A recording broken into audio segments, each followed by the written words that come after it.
Recently we got update 2.1 for Battlefield 2042, and it's done a lot of things right. There's the usual nitty-gritty in patches like this, a smattering of bug fixes and some balance adjustments. For guns most notably, the Avansis and the AM40 now do the correct headshot damage where they were doing SMG damage before. I'll leave the link to the full patch notes in the description if you want to check out everything. That was the balance change that I most wanted to highlight as an infantry player. We got some improvements to mouse input latency. I didn't seem to have as many issues with mouse latency as others, but there is still a noticeable difference here, and playing with mouse and keyboard feels really good now for the most part. If you've experienced some issues with mouse latency, especially as a sniper, I really highly recommend giving it a try now and see what you think of it. One of the changes that I don't see get as much praise is the change to allied soldier collision. With 128 players, you could very easily find yourself among a dozen or so allies in a very tight space, especially on the new Stranded map or in areas like the underground tunnel of Orbital. The way that you could so easily be shoved around or just outright blocked from doorways would be really frustrating in tight firefights, especially for someone like me that likes to reposition constantly and stay mobile.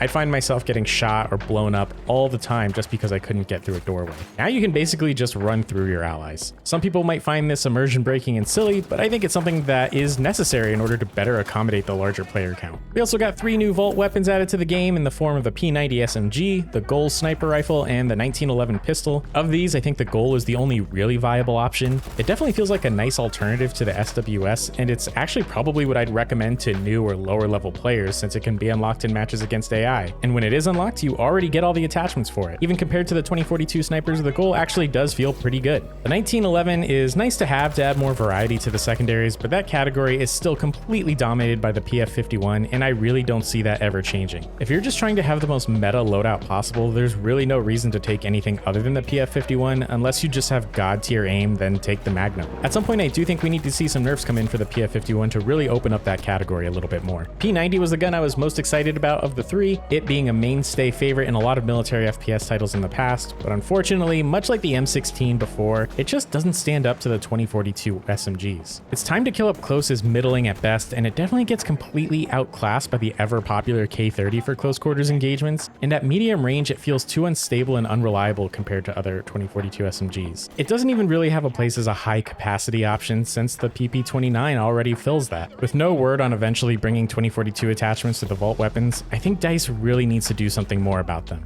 As it stands, it seems like they're only there to have a quick win about the number of weapons in the game, but not be compelling options against the weapons we had at launch. The novelty of using my old favorites is cool at first, but it quickly wears off, and I get tired of being mowed down by the far superior 2042 weapons and eventually just switch back to them. Hopefully we see some changes to those vault weapons at some point. I'd really love for them to be balanced and be viable alternatives. We got the Polaris in-world vehicle added. I'm not sure if this is in addition to other in-world vehicles on the map or if it just replaces some instances of them. I really hope it's the first one though. One of my long-standing requests of this game with its extremely large launch maps is to just drastically increase the amount of in-world vehicles the player can use to traverse from area to area. The Polaris adds some needed variety, and hopefully we see even more variety in the future, but I would also definitely love for just a larger quantity as well, though this need is becoming a little less important as map reworks shrink the overall sizes. And with that, let's get into the biggest thing from this patch, which is definitely the rework to Renewal. Just as a quick preface, I don't really play Breakthrough that often, so my feedback will exclusively focus on Conquest here. I also tend to be an infantry player, so for those vehicle players out there, a lot of what I'm going to say might not be as relevant to you.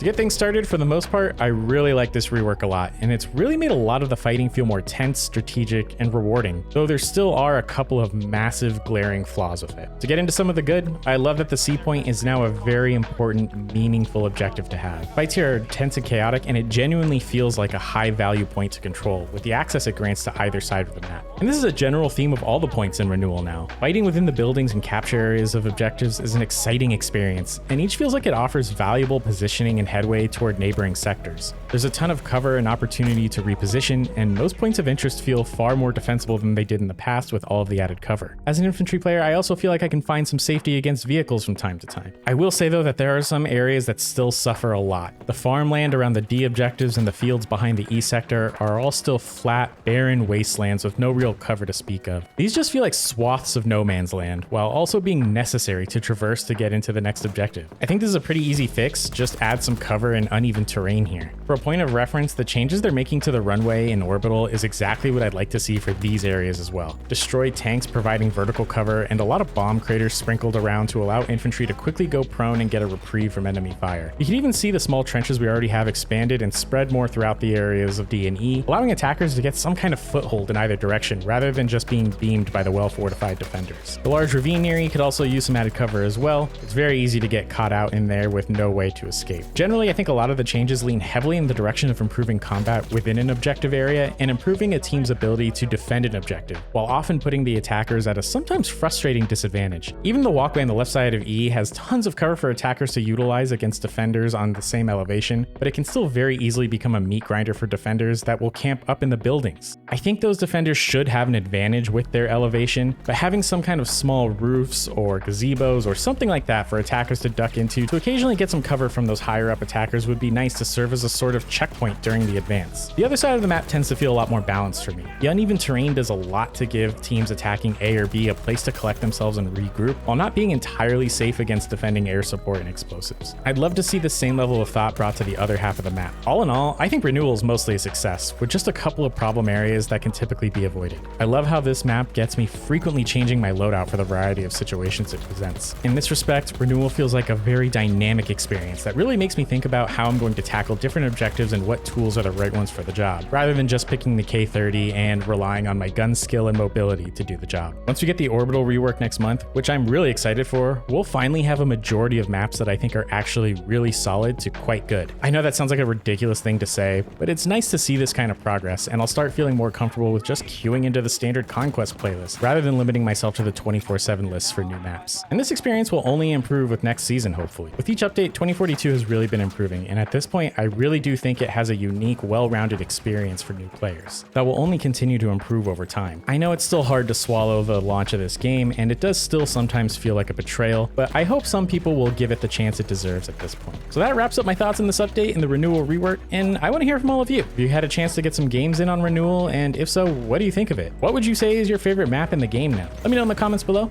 I'd love to have a conversation. If you enjoyed the video, feel free to drop a like, and if you didn't, leave a dislike so I know I need to change something. Subscribe if you're new, and I'll see you all in the next video.